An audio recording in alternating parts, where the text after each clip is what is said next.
Next topic है algebraic method of solving a pair of linear equations. ठीक है, अभी तक जो तुमने मेथड किया था वो थे ज्योमेट्रिकल मेथड। ज्योमेट्रिकल मेथड कह लो या ग्राफिकल मेथड कह लो, बात एक ही है। ठीक है, graphical method of solving a pair of linear equation, उसमें तुमने क्या किया था कि तुम दो दो लाइंस का ग्राफ बनाते थे।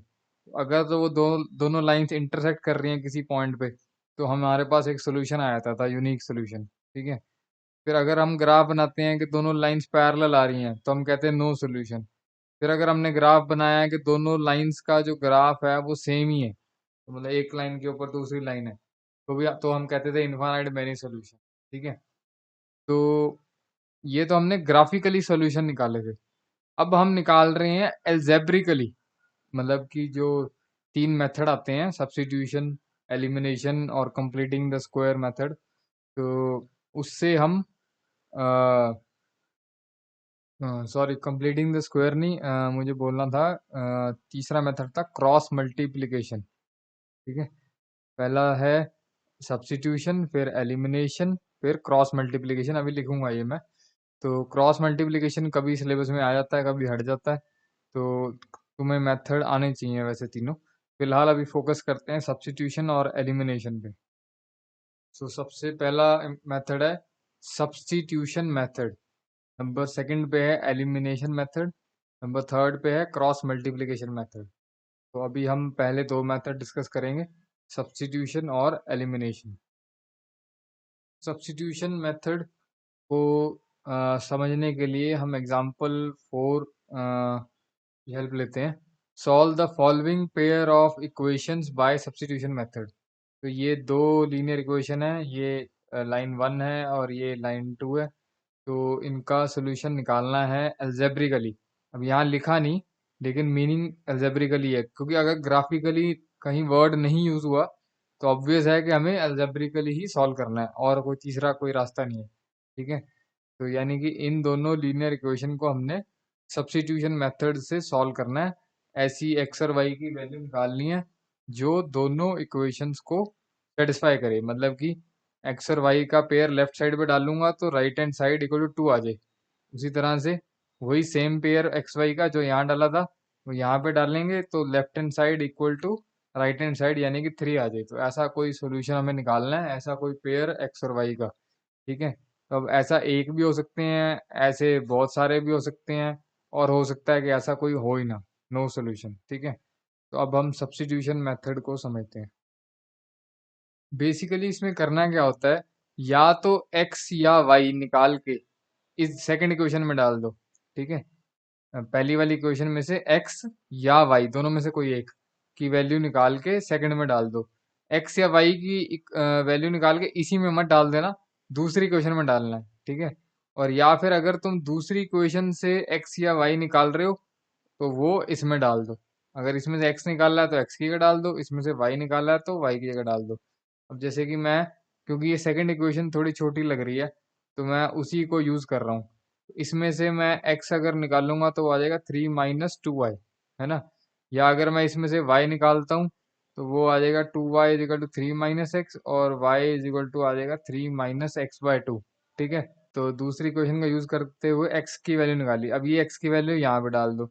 या कोई दूसरा स्टूडेंट y निकालना चाहता है तो इसी सेकंड इक्वेशन में से y निकाला और ये वाला y यहाँ डाल दो। ठीक है, तो कैसे भी कर लो, या पहली इक्वेशन में से एक्स वाई निकाल के सेकंड में डाल दो, या दूसरी में से एक्स या वाई, एट ए टाइम एक ही निकालना है, या एक्स या वाई, वो इसमें डाल दो। आंसर, फाइनल आंसर सेम आएगा, बीच के स्टेप्स डिफरेंट आएंगे। ठीक है, अभी मैं एक करके दिखा देता हूँ। तो मैंने ये सेकंड इक्वेशन ली, इसमें से मैं x in terms of y निकाल रहा हूँ। सो क्या किया फिर मैंने, 2y को राइट साइड पे ले गया तो ये आ गया 3 माइनस 2y। तो ये x in terms of y निकाल दिया। x in terms of y मतलब x अकेला। अगर y in terms of x बोलता हूँ मैं, तो y अकेला होना चाहिए लेफ्ट साइड पे, और यहाँ पे 2 3 कुछ नहीं, +1 होना चाहिए इसका कोफिशिएंट। ठीक है, तो मैंने ये x in terms of y निकाला, ये थोड़ा इजी लग रहा है, तो सब्स्टिट्यूट करना है ये वाली x की वैल्यू। x की वैल्यू क्या है, 3 माइनस 2y, किस में डालनी है, सेकंड में से x निकाली मैंने, फर्स्ट में डालनी है, यहाँ पे डालनी है। ठीक है, तभी इसलिए इसका नाम है सब्स्टिट्यूशन मेथड, क्योंकि हम सब्स्टिट्यूट करते हैं। एक्स या वाई का वेरिएबल एक इक्वेशन से दूसरी इक्वेशन में। तो मैंने क्या किया, एक्स की वैल्यू 3 - 2y थी, वो यहाँ डाल दी, ठीक है, इस इक्वेशन में, फर्स्ट इक्वेशन में, और कुछ नहीं किया। ये सेम है, ये सेम है, ये भी सेम है, ठीक है। नेक्स्ट स्टेप में 7 × 3 = 21 हो गया, 7 × 2 = 14 हो गया, और ये -15y आ गया, ठीक है। अभी देखो यहाँ पे x का वेरिएबल खत्म हो गया। अब एक वेरिएबल खत्म होगा तभी तो दूसरे वेरिएबल की वैल्यू आएगी। अब यहाँ से y निकाल सकते हैं। तो नेक्स्ट स्टेप में मैंने क्या किया, 15 और 14 हो गया 29y। बाकी ये सेम है, ये भी सेम है। 29y को मैं राइट साइड पे ले गया और 2 को मैं लेफ्ट साइड पे ले आया, ठीक है। नेक्स्ट स्टेप में मैंने क्या किया, 21 में से 2 गए 19, और ये 29 को 19 के नीचे ले गया, तो y की वैल्यू आ गई। तो y की वैल्यू तो आ गई 19/29। अब x की निकालनी है, तो इसी इक्वेशन में y की वैल्यू डाल देते हैं और x की वैल्यू निकाल देते हैं। और इसको इक्वेशन नंबर 3 ले लिया मैंने, और ये वैल्यू पुट कर देता हूँ मैं इक्वेशन नंबर 3 में, ठीक है। ये जो इक्वेशन नंबर 3 मैंने ली थी, ये वाली, ये दोबारा से लिख दी मैंने। x = 3 - 2y दोबारा से लिख दी, और y की वैल्यू 19/29 यहाँ पुट कर दी, ठीक है। और कुछ नहीं किया, बाकी सब सेम है। नेक्स्ट स्टेप में मैंने क्या किया, 29 एलसीएम ले लिया, तो इसके नीचे 1 था, तो ये आ गया 3 × 29 - 2 × 19, ठीक है। तो नेक्स्ट सॉल्व करके ये आ गया, x की वैल्यू आ गई 49/29, और y की वैल्यू तो पहले ही आ गई थी, ठीक है। तो एक ही सोल्यूशन आएगा, और ये यूनिक सोल्यूशन है। लास्ट में लिख दो, दस required solution of given pair of linear equation is, जो भी x और y की वैल्यू आ गई बॉक्स में डाल के आंसर लिख दो, ठीक है। यही निकालना था, सब्स्टिट्यूशन मेथड से सॉल्यूशन निकालना था। ये लिखा ना, solve the pair of equation by substitution method. Solve मतलब इन दोनों इक्वेशंस की कोई ऐसी x और y वैल्यू निकाल लो जो दोनों इक्वेशन को सेटिस्फाई करे, ठीक है। अब कई बार यहाँ पे ये लिखा भी नहीं होगा बाय सब्स्टिट्यूशन मेथड, बस इतना ही लिखा होगा solve the pair of linear equation. कई बार इतना ही लिखा होगा सॉल्व, ये दो लीनियर इक्वेशन दी होंगी, ठीक है। सो फिर हमें देखना है कि कौन सा मेथड लगाना है, सब्स्टिट्यूशन लगाएं कि एलिमिनेशन लगाएं। तो ज़्यादातर तो एलिमिनेशन से जल्दी हो जाता है, लेकिन कुछ क्वेश्चन जो है वो सब्स्टिट्यूशन से जल्दी होते हैं, ठीक है। वो जैसे जैसे क्वेश्चंस करोगे, प्रैक्टिस होगी, तो अपने आप चीज़ें समझ आएंगी। चीज़ें एक्सपीरियंस से समझ आती हैं, हर चीज़ एक ही बारी में समझ नहीं आती, ठीक है। अब एक बार हम चेक करके देख लेते हैं कि हमारी जो एक्स और वाई की वैल्यूज आ रही हैं, क्या वो ठीक आ रही हैं। तो मैं फर्स्ट इक्वेशन में भी डाल के देखूंगा और सेकंड में भी डाल के देखूंगा। वैसे तो ये चेक करना नहीं होता, हमें वेरिफिकेशन करनी नहीं होती, लेकिन रेयर ही चांस है कि क्वेश्चन में पूछ लें कि वेरीफाई करो, बट ऐसे पूछते नहीं है नॉर्मली। तो फिर भी पता होना चाहिए कि ये जो सोल्यूशन निकाले हैं, ये जो हमारी फर्स्ट इक्वेशन थी क्वेश्चन में, हम चेक करके देखते हैं कि ये जो एक्स और वाई की वैल्यू है इसको सेटिस्फाई कर रही है।